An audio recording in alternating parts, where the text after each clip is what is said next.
好，来看讲这到底是发生什么代志？公布冠名指导，民进党立委柯志给主办的马拉松伫官校当中举办，也颁予头前几名的这个奖杯煞怪怪，红发现讲奖杯造型竟然是中国共军的步枪，这是引起议论。也主办单位是赶紧出来回实例，讲会紧甲奖杯收到转来换做新的。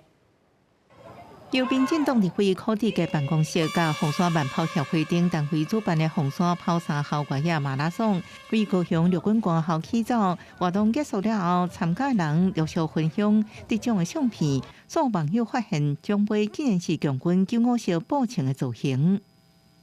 一开始我以为是655步枪啊，当兵是拿这一种做奖牌的单位，可能自己没有注意啦，因为现在台湾很多奖牌都从大陆那边去制造。 因为得奖真欢喜的参赛者，知影奖杯造型是共军武器，有点仔讲起。不过承认军队脱离伤久，一开始也无注意穿的造型无同。军事用品业者表示，共军步枪带阿伯位甲国军无同，主办单位应该更加谨慎。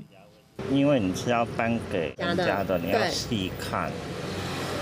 而不是说你大约这样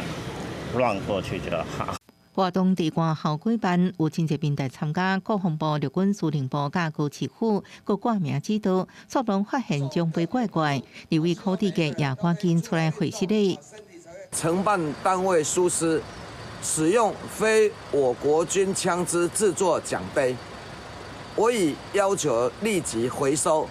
造成相关单位及民众困扰，向大家道歉。 我们只有很简单，就是造型漂亮，不一样的东西这样子。马拉松我跟他要不要就拍，这毕竟是我们责任嘛，然后我们就去做更正更新的动作。主办单位回实例表示，回收个换奖杯，陆军司令部是回应活动历年拢是支援场地为主，必然若是个支援同款的活动，会主动提醒主办单位注意相关的事项。记者综合报道。